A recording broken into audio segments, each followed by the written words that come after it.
Next one up, Maor Benaim, a good old friend of mine and an absolute pro when it comes to Google Ads. Today, we're gonna learn from him how to use Google Shopping, how to automate things, and really all those advanced Google Ads strategies, but in a simplified way. So that's definitely for me. I hope you will enjoy it. I'll definitely learn a lot. So, Maor, the stage is yours. Hello, EdWorld. This is the second EdWorld 2021. And what a year it has been between the two events. Oh my God, like in general and with digital marketing, the industry has been totally crazy. iOS 14 and so much stuff. I want to say thank you because I'm so glad the EdWorld team decided to have me on again this year, and this time with some really smart e-com stuff that I got planned for you. Okay, so let's start.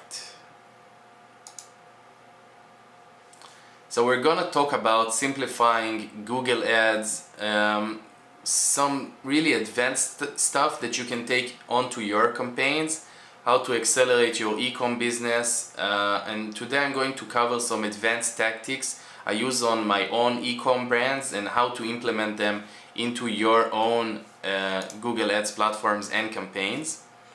So who is this talk really for? So in general it is for affiliate marketers, but also for product owners and agencies, because agencies run brands too. So in general, people who are launching their brands and anyone who wants to run a good e-com Google Ads campaign without being limited to what the platform is trying to limit us onto, and really looking to manipulate or hack the system and get to where his competitors are highly likely not to get to.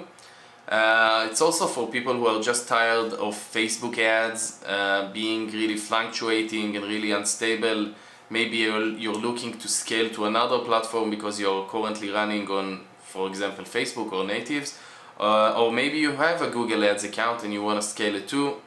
This talk is for you. The only thing I'm going to ask from you, actually it's two things.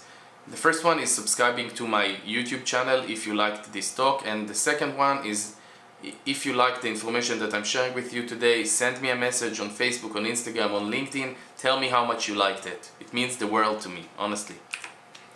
So, okay, we're gonna start.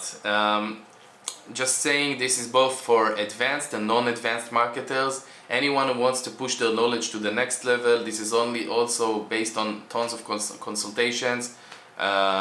So here we go. This is what we're gonna cover. Okay, so the first topic that we're gonna cover would be advanced shopping network, and after that we'll be talking about some secret stuff advanced players know when it comes to A/B testing, and some corrections on what you learned essentially at the beginning when you started media buying or digital marketing, and where A/B testing is now, because I think that's one of the biggest things that changed. And right after we'll talk about how to optimize your e-commerce campaigns. This is going to be very much like the Wolf's pyramid of optimization, if you guys heard about it, but it's really kind of like adjusted towards e-com. And also, just like any of my talks, I'm going to share some Wolf tips with you at the end. What you're going to come out with at the end of the talk. So at the end of the talk, my goal is to create sort of like a baseline that would generate stable and scalable profitability for your e-commerce store. That should allow you to start either testing or scaling other platforms, or make really weird testing to your campaign. So this is hopefully really a creative session that would open your mind, but it's going to be really practical. So don't just listen to the specific tips and trying to think really what you can really take from it and how you can implement it in a creative way, because media buying and digital marketing is really about being creative right now. So this is also going to help you save a lot of money, whether you are just thinking of opening an e-commerce operation or thing, or you already have a solid product but missing that extra level of media buying creativity. This should also help you open your mind to more creativity and probably would get you to scale and save money and take your business to the next level. And a lot of cases, honestly, from my consultations, it's going to help you stop the bleeding, and really sometimes people would stop the operation if they wouldn't have implemented it. Okay, so let's start. We're gonna start with advanced shopping network. So the shopping network is unique in a lot of ways. It's one of the first Google products to be almost fully automated system, where to the amateur Google player it looks a lot like a very simple system or network, a kind of campaign where you can't really do much to make a lot of mistakes. So you kind of like just need to connect your Google Merchant account, Merchant Center account, make sure you're selecting the right geo and starting a campaign, and it's pretty much automated, right? But it really isn't. Like, if you want to take it to the next level, you can do a lot of stuff. So these are the top mistakes media buyers are making and the solutions to them. And again, based on so many consultations and mistakes. So if you're just going to implement some of these corrections and fix some of those mistakes that you're probably making, you're already going to be in the top 20 media buyers in like the shopping network, guaranteed. So the first one is not running a shopping remarketing campaign. It's supposed to be super obvious right now to you guys, but for some reason people are just launching remarketing campaign on search or display and stuff like that. Most of them aren't even running a remarketing campaign on search.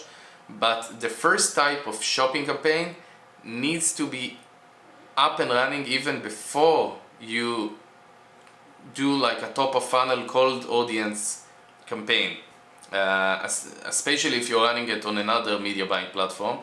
And most of the accounts that I'm seeing, I don't see an account like that. So make sure you're running a remarketing campaign for the shopping network and you're getting the remarketing audience inside that campaign. And throughout this talk, we're gonna take it even to the next level.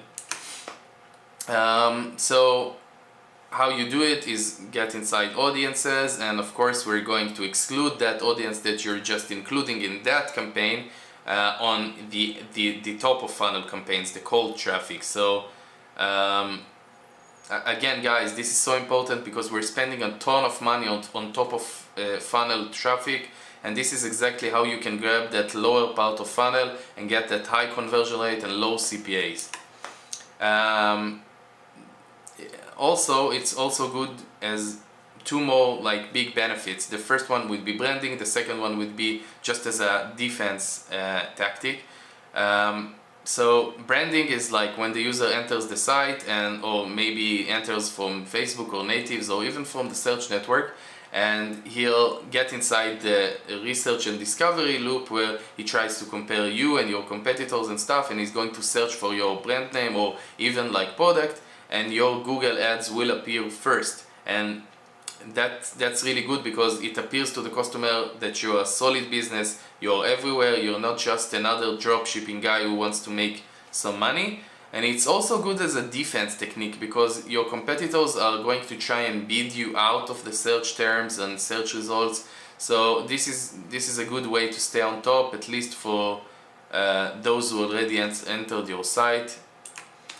The bidding for the shopping remarketing campaign, a lot of you guys are sending me messages about bidding settings and stuff because people don't really talk about it. So when it comes to bidding, what I do with remarketing campaigns is pretty easy. I would suggest going with maximizing clicks, that settings, and not bid capping it. So if you see for some reason you're not getting impressions and you see that you don't have maybe a large enough audience, then I would move on to trying to manually bid it. But this campaign is fairly easy in terms of bidding. I would go with maximizing clicks. The second mistake is running the same campaign for all the products. Okay, so when people just run one campaign for all of their products, they're doing their competitors a big favor. And why? Because it's an automated campaign. Okay, and an automated campaign is going to act based on averages.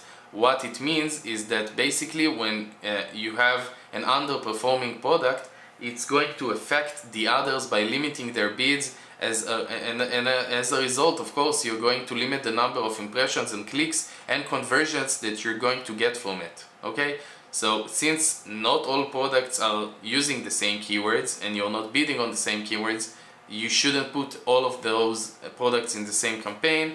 And I would suggest building separate campaigns, at least for product categories, if it's not possible to open up a separate campaign for each product. This gets me to the next point. Okay, people are not optimizing products, and this is such a big thing because you don't really have a lot to optimize on the shopping network. So outside of the fact that you need to open up separate campaigns, you should probably, if you're really hands-on the campaign, start optimizing products. And that means from the smallest obvious act of excluding underperforming products to moving to a manual CPC bidding and starting to really optimize products and really set a specific CPC for each one. So for the most obvious reason would be if you're selling 3 bundles of the same product, a small, medium and large, like for example 1 wallet, 2 wallets and 3 wallets, then I would start bidding differently on them. And of course the CTR is going to be different on the shopping network, where it's a place people really usually see your prices. So if the price is higher, the CTR is going to drop immediately. So you need to bid higher on those products.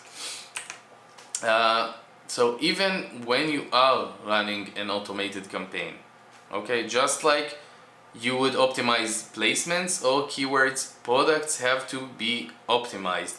Especially when you're running or planning on running an automated bidding setting like target ROAS later. These products that are underperforming are going to cut you or cap your bids or cap the number of impressions that you're just killing or not really allowing the winning products to scale. So make sure you do that.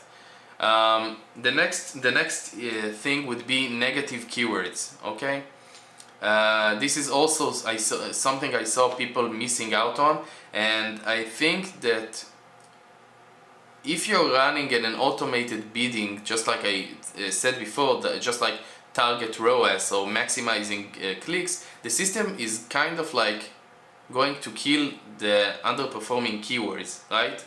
No. Okay, you need and can and should help the system by killing those keywords yourself, because then you're shortening the amount of data the system needs to process in order to make certain decisions. So the first thing I recommend, every negative keyword you have from other campaigns, if you're running on Bing, maybe you're running on the search network, take those negative keywords and implement them into your shopping campaign right from the start. That should be a big shortcut that's going to help you save time, and people are not doing that. They are opening up a shopping campaign, forgetting that the shopping campaign is based on keywords, and that's it. So let's talk about keyword optimization and specifically branded keywords. The next thing that I recommend is leaving out the branded keywords as negative keywords, so that you'll know that this traffic is only top of funnel traffic. What I like to do, by the way, is when I have a lot of data on my shopping campaign, I like to open up a new shopping campaign where I exclude all of the keywords except from my branded ones, and then I have a sort of like a branded shopping campaign where I just have my branded keywords, and then I can optimize that and maybe lowball the bid there and get really pure top of funnel results with my cold traffic campaign. If you have high volume keywords, I suggest separating them out into another campaign. So if you have them, and you will have some high volume keywords, usually it's something like 5 keywords that really attract a lot of fire, you need to make sure that you exclude them from the first campaign. So open up a new campaign with everything besides those keywords, and this is something that you should only do when you have a lot of volume and a lot of data inside that campaign, and that would give you the ability to really manage that high volume type of like keywords. The next thing that we're gonna move on to would be A/B testing e-com and taking it to the next level. Okay, so these are like some stuff that I've never shared before. This is like my gold, and I want to talk about A/B testing. And A/B testing isn't what it was used to be. This is not like what you learned back when you started media buying or digital marketing. They told you, okay, you have two variants, you should drive 50-50 traffic, test it, look at EPC, look at EPV, depends on the tracker that you're using, and then make a decision, right? But the algorithms are now so smart and react to changes, and there is a secret sauce to really doing it. So again, this is based on tons of consultations, and I know that you guys can use it to get your campaigns to the next level. And this relates, by the way, to every type of platform. Doesn't matter where you're driving traffic from. It could be Google, it could be Facebook, it could be natives. Okay, so the first one would be understanding that when you have a lower conversion rate, then you need more clicks. Okay, so this may seem obvious to a lot of people, but I still see 90% of people kill campaigns over 1,000 clicks and 30 conversions just because they think this or that lender or maybe an advertorial is working better than the other one. Let me remind you guys, this is not lead gen, it's e-commerce. You have a conversion rate of 1 to 3, maybe sometimes 5% on some campaigns and targetings, not to talk about when you're running on stuff that's not Facebook. Maybe you're running on the on natives, maybe you're running on the Google Discovery or Video Network. So those places would get you sometimes a lower conversion rate. So you need to make sure that you're basing your decisions on pure data. Okay, this is really like the stock market. If you don't have patience and you're running it on just a specific days, 24, 48 hours, you're not going to make data-driven decisions, and you're going to make mistakes. So lower conversion rates, you need more clicks. You just need to get more clicks essentially, and you need more days to base your decision upon. The algo, and this is the second thing, the algo learns the new landing page and the new funnel or page that you're sending. Okay, so again, this A/B testing thing isn't what it used to be. When you're adding a new lender, the algorithm almost on every platform is going to learn how the user reacts to it, how much time the user spends on that site, what's the conversion rate, and only if it's better, only when all of those variants and variables are better, then it's going to improve the creative or ad score, and then you'll start seeing a difference. So you need to give it more time. Okay. Third thing is that when you're running a campaign, you need to understand that you're sending traffic that's really a review type of traffic. These are like the bots. So when you're just sending or publishing a campaign, you're going to get a lot of clicks from bots. So you need to make sure that you either move the traffic first to some pre-lender that you set as like the bot clicks pre-lender. Like, of course, it has to have the same content and the same domain. Or just remember that when you started testing, there was a specific date, and you're going to check excluding those dates or moving forward from that day, like a day after or something like that. I just want to make sure that you guys understand me here. I'm saying that a lot of times we'll go back to our tracker and base decisions on like a lifetime or this month or something like that.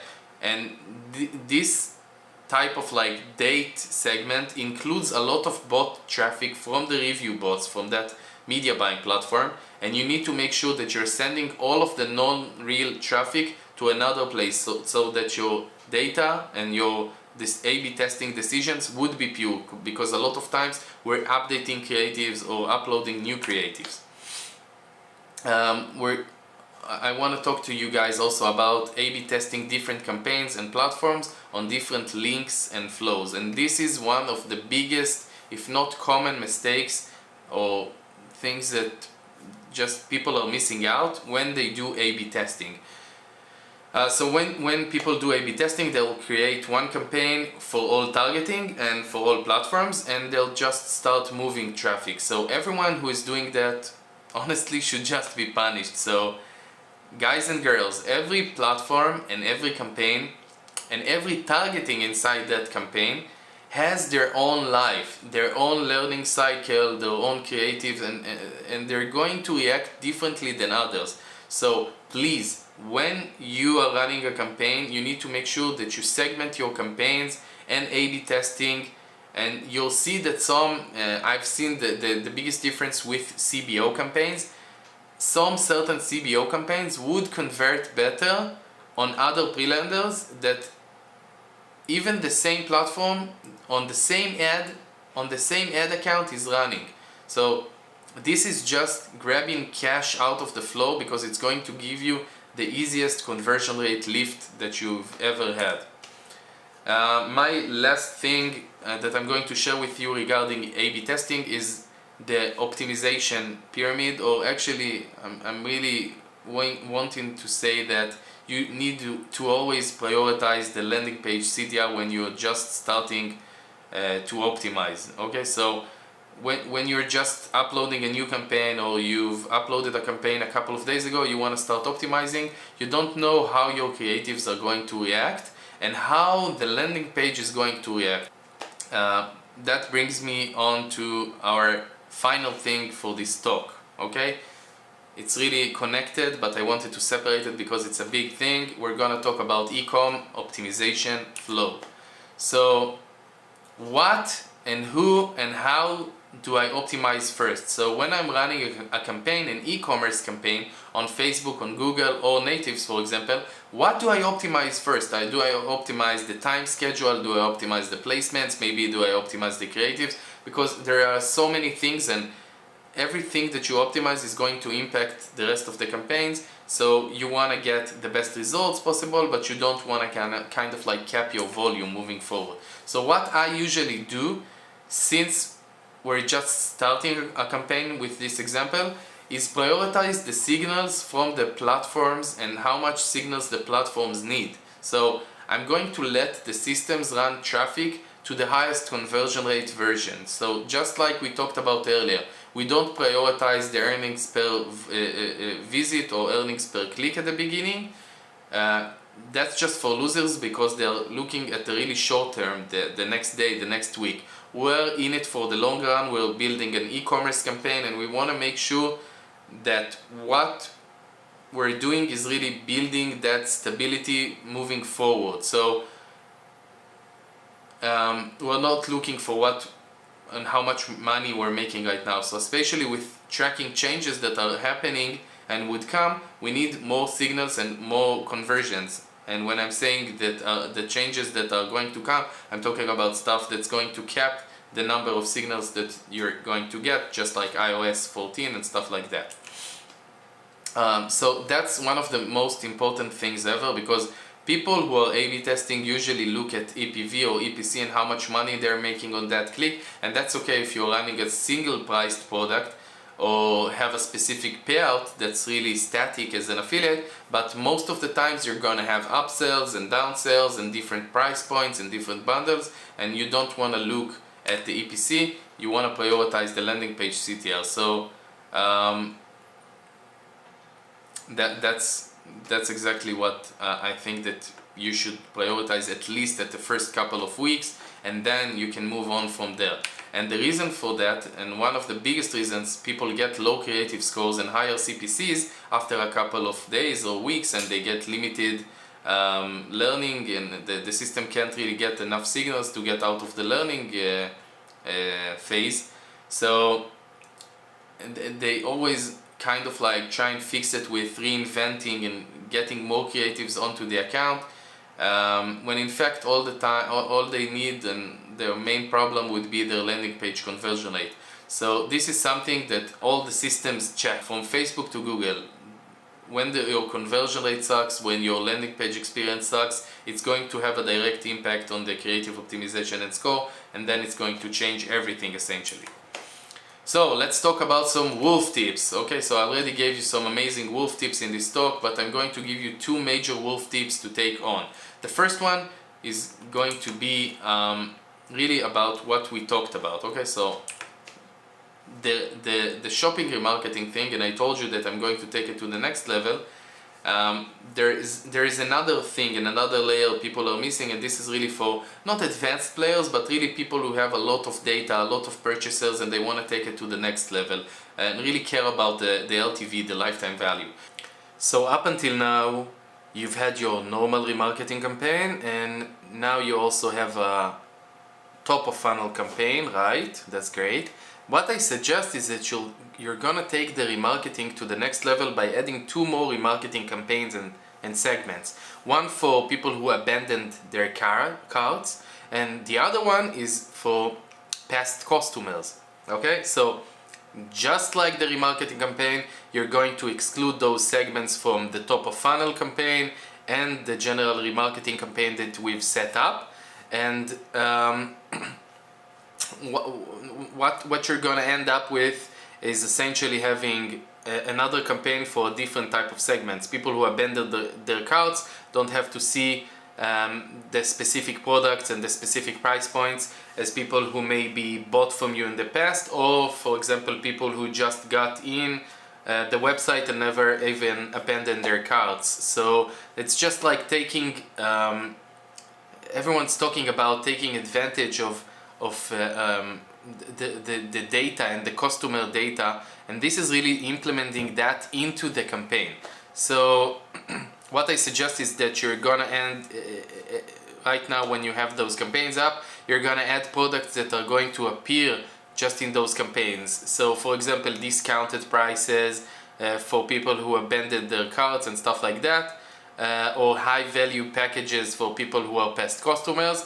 It's just like thinking about how we can increase those lifetime value and retention and stuff like that. So when we target people who bought from us in the past, we can increase lifetime value through those discounts and stuff like that. But I don't want you to forget that once you're doing that, you also need to change the prioritization of the campaigns. So we talked about how we can do low, medium and high, and just like right now when we have two more remarketing campaigns, we just need to mix it up and change it a bit. So these two new campaigns should be on a high priority. The general one, the top of funnel one, should be on a low priority, and the initial one, the one who's doing the wide remarketing, the one that we've set up in earlier in this talk, should be set up as medium. So cold needs to be low, medium needs to be the first remarketing, wide remarketing one, and high needs to be the past purchasers and the cart abandoners. That's how you're gonna set it up. Just get inside the settings window inside the campaign and just make sure that it is set on high or low or medium, depends on the campaign. So the second wolf tip, so this is a small tip, but it's really important to those who have a lot of traffic and just people who are missing out on a benefit on running on Google and how smart the system is, or they're just coming from natives or sometimes from Facebook, and they don't really have that feature, those platforms, so they don't really know that it exists. If when you're running a remarketing campaign, for example, just like the one that we've talked about earlier, the shopping remarketing campaign, you can add a bunch of different audience segments into that campaign, okay? So for example, 1 day, 2 days, 7 days, 14 days, 30 days, etc. And then after you get some traffic going, you can also start bid adjusting those segments to bid higher or lower for that specific campaign, for that specific audience. So, or you can also just remove that segment that's spending money and not converting. So what I'm saying is that there is going to be a sweet spot in the loop where certain audiences react to certain content and to certain products and price points. After a couple, not a couple, but after a certain amount of days, those segments or audiences won't really be relevant, so you need to remove them. Or if you see that you still get them to convert, but at a high CPA, you can bid adjust them down.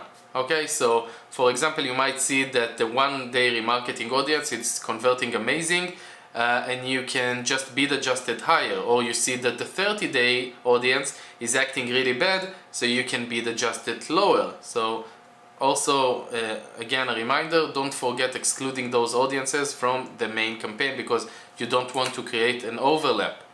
Okay, thank you so much everyone. Okay, if you stayed up to this point, I'm gonna tell you that I absolutely love you and you are a part of my wolf pack.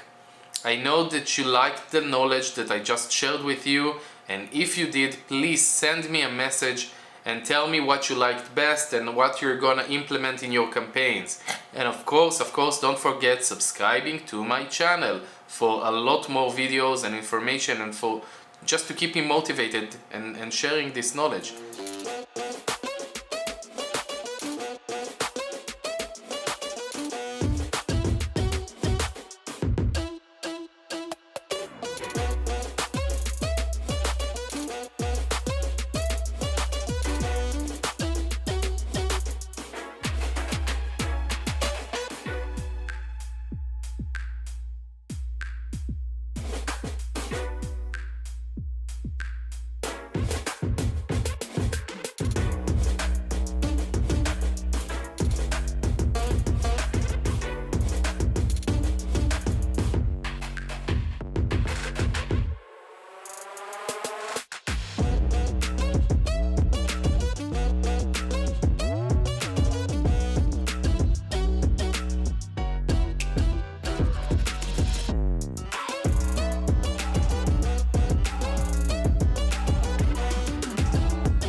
Bye.